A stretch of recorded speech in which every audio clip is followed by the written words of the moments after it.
ሰላም ጤና ይስጥልኝ ውድ ተማሪዎች እንዴት ናችሁ? ሳምንታዊ ጠቅላላ እውቀት ዝግጅታችን ተጀምሯል። በዚህኛው ምዕራፍ ደግሞ ከሳይንስ ሙዚየም ነው እያቀረብን ያለነው። ሳይንስ ሙዚየም ወደ 5 የሚጠጉ ቋሚ የኤግዚቢሽን ሴንተሮች አሉት።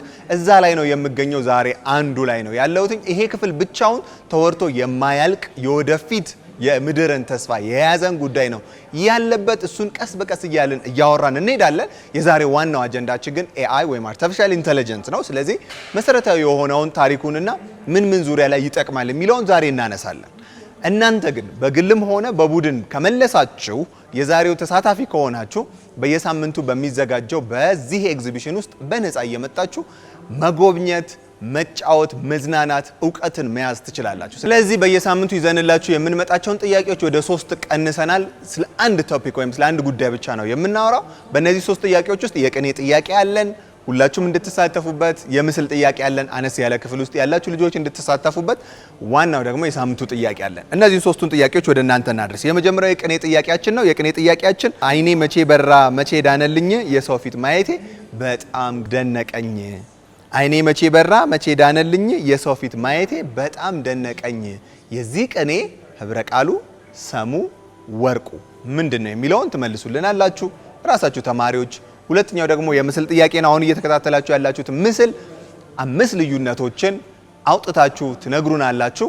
የሶስተኛው ጥያቄያችንና ደግሞ የሳምንቱ ዋናው ጥያቄያችን የሚሆነው ስለ ኤአይ ወይም አርቲፊሻል ኢንተለጀንስ እያወራን ስለሆነ ኢትዮጵያ ውስጥ ካሉ መተግበሪያዎች ውስጥ 5 በኤአይ ሰፖርት የሚደረጉ ወይም በኤአይ የሚታገዙ ሶፍትዌሮችን ወይም መተግበሪያዎችን ትነግሩኛላችሁ። እነዚህን ሁሉ በቴሌግራም አድራሻችን 0993935587 ላይ እየላካችሁ ታሳውቁናላችሁ። በቀጥታ ወደ ዛሬው ሐሳብ እንግባ።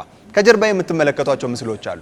ወደዛም እንሄዳለን። ምንድናቸው እነማን ናቸው የሚለውን እያወራን ቆይታ እናደርጋለን። በመጀመሪያ ግን ራሱ አርቲፊሻል ኢንተለጀንስ ምንድን ነው ወይም ሰው ሰራሽ ክህሎት ራሱ የሚባለው ጉዳይ ምንድን ነው? ይሄን መፍታት ይኖርብናል።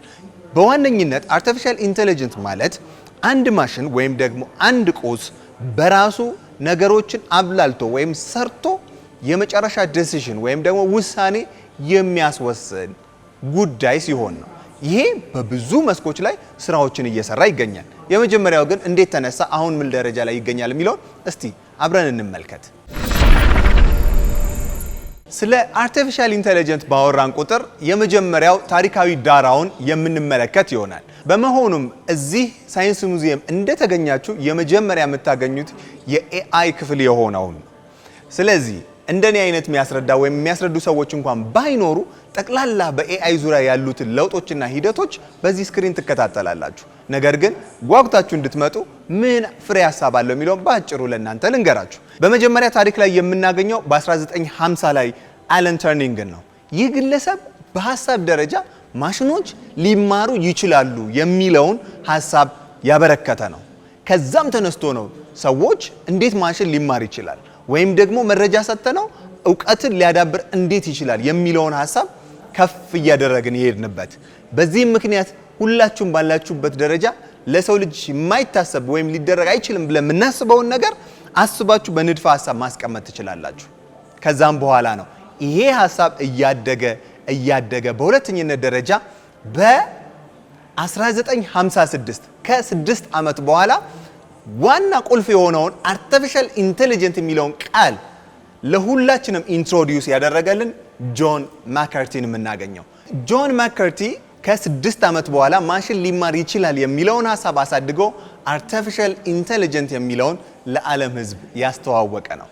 ያም በቀጥታ አሁን ላለንበትና የመጪውን የዓለም ሁኔታ በሰፊው የሚወስነውን ጉዳይ ያስጀመረው። በኢትዮጵያም ደረጃ ደግሞ በ2020 ወይም ደግሞ በፈረንጆቹ አቆጣጠር ኢትዮጵያ ውስጥ አርቲፊሻል ኢንተለጀንስ በከፍታ እንዲመጣና ብዙዎች እንዲያውቁት ያደረገ ግለሰብ ደግሞ የኛው ጠቅላይ ሚኒስትራችን ዶክተር አብይ ነው። ስለዚህ እነዚህ ሁለት ግለሰቦች በዓለም አቀፍ ደረጃ የኤአይን ኢንዱስትሪ ወይም ደግሞ የኤአይን ቴክኖሎጂ ከፍ አድርገው ያመጡ፣ ከላይ ደግሞ የምንመለከታቸው ዶክተር አብይ ደግሞ በሀገራችን ደረጃ ይህ ቴክኖሎጂ ጎልቶ እንዲመጣና ልጆች በተለይ በይበልጥ በዚህ ጉዳይ ላይ ዕውቀት እንዲኖራቸው እያደረጉ ያሉ ግለሰቦች ናቸው። በተለይም 5 ሚሊዮን ኮደርስ ብዙ ታዳጊዎች እንዲሰለጥኑ፣ ወጣቶች እንዲሰለጥኑ እየተደረገበት ያለው ደግሞ ልጆች በኤአይ ወይም ደግሞ የመጪው ቴክኖሎጂ ዕውቀት እንዲኖራቸው የተደረገበት ነው። ታሪክን ከ1950 1956 እና አሁን ያለውን በዚህ መንገድ ካወራን ይህ ኤአይ ወይም ደግሞ አርቲፊሻል ኢንተለጀንስ ምን ስራዎችን ይሰራል? እስቲ አብራችሁን ተከታተሉ። ከጀርባ የምትመለከቱት የወደፊቱን የመጻኢ የኢትዮጵያንና የዓለምን ጉዳይ በኤአይ ደረጃ የምንመለከትበት ነው። እስቲ እንግባና ምን ሀሳቦች አሉት የሚለውን እንመልከት። ተከተሉ። አሁን የምገኝበት ስፍራ የኤአይ ወይም አርቲፊሻል ኢንተለጀንስ ከመጀመሪያ እስከ ወደፊት ድረስ ያለውን ታሪክ ባጭሩ የምንመለከትበት ነው። ከጀርባዬ በምትመለከቱት ስክሪን ላይ የፈለጋችሁትን ዓመተ ምህረት በመረጣችሁ ቁጥር በዛ ጊዜ ላይ ያሉና የተገኙ ግኝቶችን በሙሉ ማብራሪያ ማግኘት ትችላላችሁ። ስለዚህ ቅድም እንዳወራችሁ በ1950 የመጀመሪያው ማሽን ሊማር ይችላል ከሚለው ሐሳብ ተነስቶ ወደፊት ደግሞ ምን አይነት የኤአይ አይነቶች ይፈጠራሉ የሚለውን እዚህ ውስጥ እንመለከታለን። ለመጀመሪያ ከ1950 እስከ 1960 ባለው ጊዜ ውስጥ እነዚህን ጊዜዎች በለካን ቁጥር ወይም በቀየርን ቁጥር ምን ታሪኮች ተከናወኑ የሚለውን እንመለከታለን። ከፈለግንም ቋንቋ መቀየር ቢኖርብን እዚህ ጋር በሚያስፈልገን ቁጥር በምንፈልገው ቋንቋ በቀላሉ ማግኘት እንችላለን። አሁን ባለው የአማርኛና የእንግሊዘኛ አማራጮችን እናገኛለን። እስቲ አንዳንድ ሀሳቦችን እንመልከት።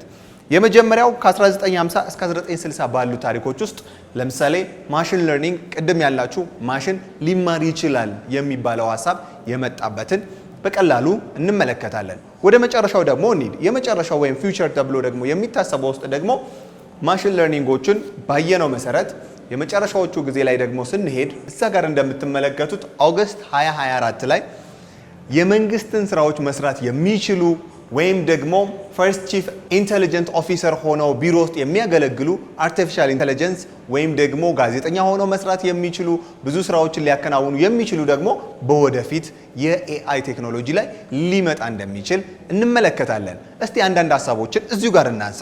የመጀመሪያው ይህ አርቲፊሻል ኢንተለጀንስ ወይም ደግሞ ኤአይ የሚባለው ቁስ ምን አይነቶች ያካትታል? የኤአይ ቴክኖሎጂ 3 ዋና ክፍሎችን ያካተተ ነው። የመጀመሪያው ናሮ ኤአይ የምንለው ቀላል ስራዎችን ብቻ የሚያከናውን አንድ ታስክ ወይም አንድ ስራ ብቻ ሰጥታችሁት የሚሰራ ነው። ያም ደግሞ ለምሳሌ ቋንቋን እንዲተረጉም የምናደርገው እኛ የምናወራውን ቋንቋ ወደ ተለያዩ ቋንቋዎች መተርጎም የሚያስችል ነው። አንድ ስራ ብቻ የሚያከናውን። ሁለተኛው ደግሞ የኤአይ ክፍል ወይም ደግሞ ኤአይ የምንለው ጀነራል ኤአይ ወይም ስትሮንግ ነው። ከናሮ ወይም አንድ ታስክ ብቻ ከሚሰራው ከፍ እያለ እያደገ የመጣ ነው። ያ የመጣበት ደግሞ ጠቅለል ያሉ ብዙ ሀሳቦችን መስራት የሚችል የምንሰጠውን ነገር ማከናወን የሚችል ለምሳሌ ሰልፍ ድራይቭ የሆኑ ኦቶኖመስ መኪናዎችን አይታችሁ ከሆነ በአንድ ጊዜ ዲስታንስን፣ ስፒድን፣ የተለያዩ ፕሮጀክቶችን ኮሙሌቲቭ አድርጎ አጠቃሎ ውጤት የሚሰጠን ማለት ነው። ሶስተኛው ደግሞ ሱፐር ኤአይ የምንለው ነው። ሱፐር ኤአይ በፊውቸር ላይ ወይም አሁን እዛ ጋር በምታዩት ከፍ እያለ የሚመጣ ገና ለወደፊት ይመጣል ተብሎ የሚታሰብ ስሜት ያለው አሁን እስካሁን ድረስ በኤአይ ደረጃ የምናውቃቸው ወይም የምናስባቸው ጠቅላላ የሰውን አይነት የስሜታዊ ባህሪ የላቸውም ተብሎ ይታሰባል። ለወደፊት ግን ኤአይ እያደገ ሲመጣ ወደዛ ደረጃ ይገባል ተብሎ ይገመታል። እዚሁ ላይ ደግሞ አንዳንድ ሀሳቦችን ልጨምርላችሁ። እነዚህ ኤአይ ዲቫይሶች ምን ላይ ይሰራሉ፣ ምን አይነት ታስኮችን ያከናውናሉ ስንል ወደ 5 የሚጠጉትን ለእናንተ ለመጥቀስ ልሞክር። የመጀመሪያው ማሽን ለርኒንግ ነው። መነሻውም የነበረው በ1950 ላይ እየተነሳ ሀሳቡ ማሽኖች ሊማሩ ይችላሉ የሚባለው ዳታን ብቻ ወስዶ አንዳንድ ዳታዎች የሚሰጠውን ዳታ ወስዶ እነዛን ዳታዎች ሰብስቦ መልሶ ለኛ የሚያሳውቀን ነው። ሁለተኛው ደግሞ ዲፕ ለርኒንግ ነው። ዲፕ ለርኒንግ ከዛኛው የሚለየው ማሽን ለርኒንጉ የሚለየው ዲፕ ለርኒንግ ኔትወርኮችንም አጠቃሎ ከሌሎችም መረጃዎችን ሰብስቦ በራሱ ሀሳቡን አጠቃሎ ለኛ መልሶ የሚሰጠን ነው። ስለዚህ ያኛው ዳታ እኛ ፊድ ያደረግነው ወይ የሰጠነውን ብቻ ሰብስቦ ውጤት ይሰጠናል።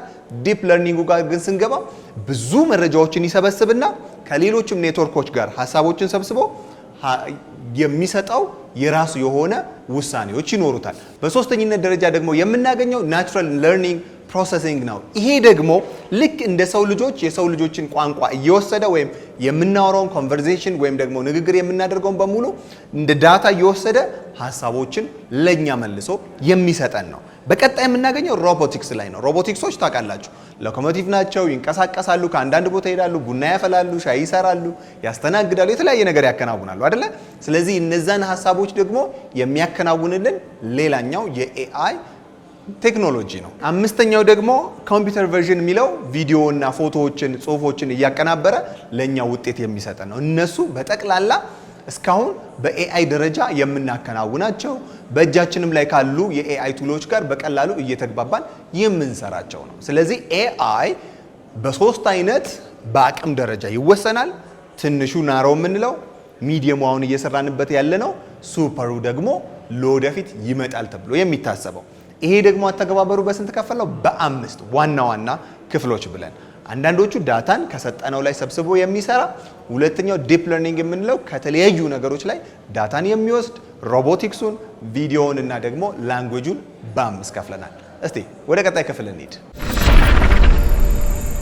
አሁን ደግሞ ሌላኛው ክፍል ላይ እንገኛለን። ወደዚህ ከመግባቴ በፊት ጥያቄዎችን ላስታውሳችሁ፣ እነሱን ጥያቄዎች መልሳችሁ ደግሞ ወደዚህ ወደ ሳይንስ ሙዚየም መጥታችሁ በነፃ ቦታዎችን መጎብኘት ማየትና መሳተፍ ትችላላችሁ። ጥያቄዎችን ላስታውሳችሁ። የመጀመሪያው ጥያቄያችን የቅኔ ጥያቄያችን ነበር። አይኔ መቼ በራ መቼ ዳነልኝ፣ የሰው ፊት ማየቴ በጣም ደነቀኝ። አይኔ መቼ በራ መቼ ዳነልኝ፣ የሰው ፊት ማየቴ በጣም ደነቀኝ የሚለው የቅኔ ጥያቄያችን ነው። በቀጣይ ደግሞ 5 ልዩነት የምታወጡበት የምስል ጥያቄያችን ነው። እሱንም ተከታተሉ። በፎቶ አንሱትና ደግሞ ለኛ መልሳችሁ መላክ ትችላላችሁ መልሶቻችሁን። የሶስተኛው ደግሞ 5 በኤአይ መተግበሪያ የሚሰሩ 5 እንዳትረሱ 5 መተግበሪያዎችን ለኛ ትልኩልናላችሁ ስማቸውን። እነዚህን ሁሉ በቴሌግራም አድራሻችን 0993935587 ላይ ደውላችሁ ወይም ደግሞ በቴክስት መላክ ትችላላችሁ። በድምጽም ማስገባት ትችላላችሁ። ወደዚህኛው ሀሳብ ልግባ። ኤአይ ቅድም እንደነገርናችሁ ታሪኩን አየን። በስንት ይከፈላል የሚለውን ተመለከትን። በ3 ከፈል ነው። ናሮ አለ፣ ሚድሉ አለ፣ ደግሞ ሱፐሩ ኤአይ አለ። በእነዚህ ሁሉ ውስጥ ግን አሁን ባለበት ቴክኖሎጂ በጣም ብዙ ስራዎችን ይሰራል። አሁን የሚገኝበት በሕክምና ዘርፍ ኤአይ ምን አይነት ጉዳዮችን እያከናወነ ይገኛል የሚለው ነው። ከሕክምናም ባለፈ ግን ምን እንደሚሰራ ልንገራችሁና እዚህ ውስጥ የምትመለከቱት ጠቅላላ የሕክምና ዘርፉን በምን አይነት መንገድ እንደሚጠቅም ጥቂት ለማውራት እንሞክራለን። የመጀመሪያው ኤዱኬሽን ላይ ትምህርት ዙሪያ ላይ እናንተም በምትማሩ ጊዜ በኤአይ ምንም አይነት ጥያቄ እየጠየቃችሁ ቀደም በነገርኳችሁ መሰረት አንዱ የኤአይ ታይፕ ዳታን ኮሌክት አድርጎ እናንተ የምትጠይቁትን ጉዳይ ካሁን በፊት የገቡ መረጃዎችን ሰብስቦ ለእናንተ መልሶ የሚሰጥበት ነው። ስለዚህ በትምህርት ዙሪያ የፈለጋችሁትን ጉዳይ በቀላሉ ሀሳብ እየተለዋወጣችሁ የምትማሩበት ያደርግላችኋል። እኔም እዚህ ማቀርብላችሁ ጉዳይ በጠቅላላ በኤአይ የታገዙ ስለራሱ እየጠየኩት የላከልኝ ወይም ደግሞ የሰጠኝ ስለሆነ እናንተም በቀላሉ ማውራትና መነጋገር ትችላላችሁ። በሁለተኛው ደግሞ በቢዝነስ ጉዳይ ላይ ዓለም አቀፍ በሆነውም በሀገር አቀፍም ደረጃ ቢዝነሶች እንዴት ይሮጣሉ፣ ምን ብትነግዱ፣ በምን አይነት መንገድ ብትሸጡ፣ ምን ብታደርጉ ይሻላል፣ ብታስተምሩ ይሻላል ወይስ ደግሞ ቁሳቁስ ነገሮችን ብትሸጡ ይሻላል ወይ ደግሞ እቃ ብታስመጡ ይሻላል የሚለውን በጠቅላላ በዳታ የታገዙ ነባራዊና ቀጣይ ሁኔታዎችን ፕሪዲክት ስለሚያደርግ ስለሚገምት እናንተም በቀላሉ ቢዝነሶችን መስራት ትችላላችሁ። አግሪካልቸር ላይ ምናልባት በኋላ ላሳያችሁ እችላለሁ። ግብርና ላይ ተክሎች እንዴት ይበቅላሉ፣ ምን ያክል ውሃ ያስፈልጋቸዋል፣ ምን አይነት ምግብ ያስፈልጋቸዋል፣ እንዴት አድርገን እንጠብቀው፣ መች ዝናብ ይዘንባል፣ በምን አይነት መንገድ ምን አይነት ተክሎችን ብንተክል ይሻላል የሚለውን በቀላሉ የምንመለከትበት ነው። ትራንስፖርቴሽን ላይ ስታዩ ደግሞ በኋላም ሌላም ጊዜ እናየዋለን። ኤአይ ላይ በጣም ቆይታ ስለምናደርግ ከአንድ ቦታ ወደ አንድ ቦታ ስትሄዱ የትራፊክ ሁኔታው እንዴት ነው፣ መንገዱ ክፍት ነው ወይ ብዙ መኪና አለው ወይ፣ የትኛውን መንገድ ብትመርጡ ይሻላል፣ ምን አይነት ሌቭሉ መጠኑ፣ ሁሉን ነገር ዲቴል የሆኑ ነገሮችን በኤአይ ማግኘት ትችላላችሁ። ሌላው ደግሞ ዴይሊ ላይፍ ላይ ሕክምና ላይ አሁን እንደምታዩት ዋናው የሆነው እዚህ ጋር ልንመለከት የፈለግነው እያንዳንዱ ሕክምና ላይ ለምሳሌ ካሁን በፊት ኮቪድ መጥቶ ያውቃል። ታውቃላችሁ ኮቪድ ሲመጣ ቫይረሶች ምን አይነት ባህሪ ያላቸው በቀላሉ እዛ ዙሪያ ላይ ያለውን መረጃ ከሱ እናገኛለን። ስለዚህ ምን አይነት መድኃኒቶችን ወይ ቫክሲኖችን መስራት እንችላለን የሚለውን ከነዛ መረጃዎች እንወስዳለን። ከዛም ባለፈ ቅድም 5 አይነት የኤአይ ትግበራዎችን ነግሬያቸዋለሁ። አንዱ ሮቦቲክስ ነው። ሮቦቲክስ ማለት ሮቦቶች በኤአይ ታግዘው ሕክምና የሚያደርጉበት። እነዛ ሮቦቶች ሕክምና በሚያደርጉ ጊዜ ምን አይነት የሰውነት ክፍል ምን አይነት ውስጡ ያሉትን ሂደቶች በማወቅ በቀጥታ እኛ በመናዘው ወይም እኛ ኮሙኒኬት በመናደርገው መንገድ ውስጥ ያሉትን እያንዳንዱ ዲቴል እዚህ ጋር በመታዩት ያሳውቀናል። እንደገና ደግሞ እርምጃዎችን ይወስዳል። ይህ ግለሰብ ምን አይነት መድኃኒት ቢወስድ የተሻለ ነው የሚሆነው የሚለውን በሮቦቲክስ ደግሞ ያልኳችሁ ራሱ ሮቦቶች ልክ አሁን በመታዩት ቪአሮችን አይን ላይ በማድረግ ቀዶ ጥገናዎች እንዲከናወኑ ህክምናዎች እንዲከናወኑ የሚያደርግ ነው። ይሄ አንዱ ዘርፍ ነው። ካሁን በፊትም በዚህ ጠቅላላ ዕውቀት ላይ ነግሬያችሁ የማቀው ቴክኖሎጂዎች ወደ ማይክሮ ሌቭል ወይም ደግሞ በአይን ለማይታዩ በጣም ጥቃቅን ጉዳዮች መፍትሄ የሚሰጡ በመድኃኒትነት መልክ ልንውጣቸው የምንችላቸው ሮቦቶችም ተዘጋጅተዋል። እነዛ ሮቦቶች በኤአይ ሲደገፉ በቀጥታ ስፔሲፊክ ጉዳዩን ወይም አሁን የምትመለከቱት ቫይረስ ነው ካያችሁት ቀጥታ ሄዶ ያንን ጉዳይ መፍትሄ የሚሰጠን ሆኖ አግኝተነዋል።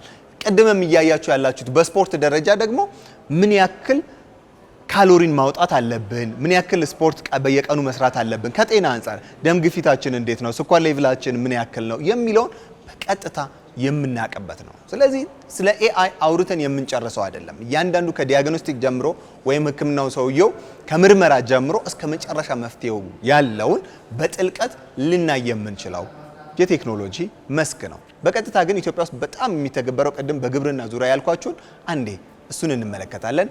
አብራችሁን ቆዩ። አሁን የምንገኘው ደግሞ በግብርና ዙሪያ ላይ አርቲፊሻል ኢንተለጀንስ እየሰራቸው ያላቸውን ስራዎች ለማየት ነው። በይበልጥም ኢትዮጵያ የምትተዳደርበት ከ80 በመቶ በላይ የሚሆነው መሬቷ ለግብርና አመቺ ነው። በተለይም ደግሞ አሁን በኤአይ ስንደግፈው የተሻሉ ምርቶችንና ውጤቶችን እናገኛለን።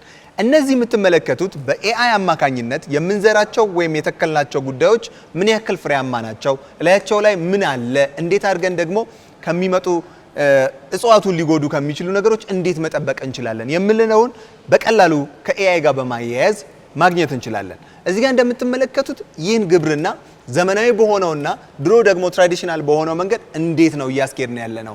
ዘመናዊው በቀላሉ የምታዩቸው ድሮኖች፣ መድኃኒት የሚረጩ ቴክኖሎጂዎች፣ እዛ ላይ ያሉ እጽዋቶች ያሉበትን ደረጃና ፍሬያማነታቸውን የምንከታተልበት መንገድ ነው። ነገር ግን ይህን ካላደረግን ድሮ በምናደርገው ወይም ደግሞ ባለፉት ጊዜያቶች ውስጥ አነስተኛ ውጤት የምናገኝበት ነው። እዚህ ጋር የምትመለከቱት በቀላሉ የተተከሉ ተክሎችን አሁን ላይ ምን አይነት ለውጥ አላቸው፣ ምን አይነት ደረጃ ናቸው የሚለውን እዩት። በዚህ መንገድ በቀላሉ ትመለከታላችሁ። እያንዳንዱ እጽዋት በኤአይ በታገዙ ዲቫይሶች ወይም ቁሶች ስካን በተደረጉ ጊዜ ያለባቸውን ችግር በቀላሉ እንመለከታለን። ለመጨረሻ ጊዜ ጥያቄዎቹን ላስታውሳችሁና በቀጥታ ወደ መጨረሻው ምዕራፍ እንገባለን። እንደተነጋገርነው 3 ጥያቄዎችን ይዘን መጥተናል። የቅኔ፣ የምስልና የሳምንቱ ዋናው ጥያቄ። የሳምንቱ ዋናው ጥያቄያችን በኤአይ ዙሪያ እናንተ የምታውቁት 5 ኢትዮጵያ ውስጥ የሚሰሩ መተግበሪያዎችን ትነግሩኛላችሁ። ሁለተኛው ደግሞ የምስል ጥያቄ ነው። ምስሉን ተከታትላችሁ የዛን ምስል 5 ልዩነቶችን ትነግሩኛላችሁ። የቅኔ ጥያቄያችን ደግሞ በቀላሉ እንደ ሀገራችን ባህል ልትመልሷቸው የምትችሏቸው ደግሞ አይኔ መቼ በራ መቼ ዳነልኝ የሰው ፊት ማየቴ በጣም ደነቀኝ። እነዚህን በቴሌግራም አድራሻችን 0993935587 ላይ ላኩ። እዚህ ሳይንስ ሙዚየም ተገኝታችሁ ብዙ የሚያዝናኑ የሚያስተምሩ ጉዳዮችን ደግሞ ትጎበኛላችሁ። የጠቅላላ እውቀት የመጨረሻው ምዕራፍ ላይ እንገኛለን። ዛሬ ስለ ኤአይ ወይም ስለ አርቲፊሻል ኢንተለጀንስ እየተከታተልን እያወራን ያለ ነው። ይህ ቴክኖሎጂ እስካሁን ካወራ ነው ከ1950 ጀምሮ ወደፊትም ሊገመቱ በማይችል መጠን አዳዲስ ነገሮችን ይዞ እንደሚመጣ አይተናል። አሁን ግን የመጨረሻው ክፍል ላይ ሰዎች ይሄ ቴክኖሎጂ በመምጣቱ ምክንያት የሚጠይቋቸው በጣም ብዙ ጥያቄዎች አሉ። በዋነኝነትም የሰውን ልጅ ይተካል ወይ የሚል ነው። እነሱን ጥቂት ሀሳቦች አውርተን ያለፉትን ወይም ደግሞ ቅድም የጠቀስኩላችሁን ጥያቄዎች መልሳችሁ በ0993935587 ላይ ካቀረባችሁልን እዚህ ስፍራ ላይ በመምጣት እንድትጎበኙ እንድትጫወቱ እናደርጋችኋለን። አዳዲስም እውቀት ካሉት ሁኔታዎች ላይ ትማራላችሁ። ስለዚህ የሚነሱ ጥያቄዎችን አጠር አድርገን ለእናንተ ለማንሳት እንሞክር። የመጀመሪያው ፕራይቬሲ ነው። ፕራይቬሲ ማለት የሰው ልጅ ለብቻው በራሱ የሚያስቀምጣቸው መረጃዎች በኤአይ አማካኝነት ተሰብስበው ለሌሎች ሊሰጡ ይችላሉ። ምክንያቱም የኤአይ አይነቶችን ስናወራ ዲፕ ለርኒንግ የምንለው ራሱ በጥልቀት የሰዎችን መረጃ ወይም ደግሞ እዚህ ዳታቤዝ ላይ የሚገኙትን ሰብስቦ ለሌሎች የሚሰጥ በመሆኑ ያ የመጀመሪያው ፍርሃት ነው። የሰው ልጅን ሚስጥር ለሌሎች አሳልፎ ይሰጣል ወይ የሚል ነው። ሁለተኛው ደግሞ ፌርነስ ነው። ፌር ይሆናል ወይ? ምክንያቱም ኤአይዎች የሚሰሩት በተሰጣቸው መረጃ አማካኝነት ነው። እናንተ ሮንግ የሆነ ወይም ትክክል ያልሆነ ነገር ብትሰጧቸው ያንን ሰብስበው እንደ መልስ አድርገው ለእናንተ መልሰው የሚሰጧችሁ በመሆኑ ትክክል ይሆናል ወይ? የሚመጡት መረጃዎች እንዴት ልናረጋግጣቸው እንችላለን? ባለቤቱ ወይም ዴቨሎፕ ያደረጋቸው ሰው የሰጣቸው ነው ወይስ ደግሞ ትክክለኛ ነው የሚለው ሌላው ለሰዎች ጥያቄ የሆነ ጉዳይ ነው። ሶስተኛው ደግሞ ሪስፖንሲቢሊቲ፣ ማን ነው ተጠያቂው? የሆነ ስህተት ቢሰራ በኤአይ አማካኝነት በጣም ብዙ የተጀመሩ ጉዳዮች አሉ፣ ፍርድ ቤት ላይ የሚሰሩ ሂደቶች አሉ። እነሱ ላይ ትክክል ያልሆነ ውሳኔ ቢመጣ ማን ነው ተጠያቂው የሚለው ደግሞ ሌላኛው ሰዎች የሚጠይቁት ጥያቄ ነው። ሌላው ደግሞ ሴኩሪቲ፣ በብዙ ሁኔታ ካሁን በፊት ሰምታችሁ ስለምታውቁ መረጃዎች ከአንዱ ሲዘረፉ ሲወሰዱ ሰምታችሁ ታውቃላችሁ። ያንን ደህንነት ያስጠብቃል ወይ? ኤአይ ራሱ እያደገ ሲመጣ ሙሉ በሙሉ ኦቶኖሚ ከሆነ ወይም ደግሞ ራሱ የሚገዛ ከሆነ በምን የሰው ልጅ ደህንነቱን ያስጠብቃል የሚለው ከፍተኛ ጥያቄ ነው። በዋነኝነት ይሄን ያነሳ ነው እናንተ በዚህ ዙሪያ ላይ በደንብ እውቀታችሁን አሳድጋችሁ ባለቤት እንድትሆኑ የነገውን መጻኢ የኢትዮጵያንም ሆነ የዓለምን ውሳኔ በኤአይ ዙሪያ ላይ እናንተ እውቀታችሁን አሳድጋችሁ ያንን ነገር ባለቤት እንድትሆኑ ከማሰብ አንጻር ነው። የዛሬው ቆይታችን ለእናንተ 3 ጥያቄዎችን በመጠየቅ ስለ ኤአይም ከመጀመሪያ እስካሁን ያሉትን ሀሳቦች ለእናንተ በማንሳት በሳይንስ ሙዚየም አጠናቀናል። እናንተ እነዛን ጥያቄዎች ከመለሳችሁ ሳይንስ ሙዚየም መጥታችሁ ዛሬና ለወደፊትም የምናነሳቸውን የሚያስገርሙ የቴክኖሎጂ ስራዎችን እንድትጎበኙ እናደርጋለን። አብሬያችሁ የነበርኩት እኔ ወገን ክብራኤል ነኝ። በየሳምንቱ ሳይንስ ሙዚየም እየመጣን ሳይንስን በእውነት እየጨበጥ ነው እየነካ ነው እያየን አብረን ቆይታ እናደርጋለን። እስከ ሳምንት ቸር ቆዩ።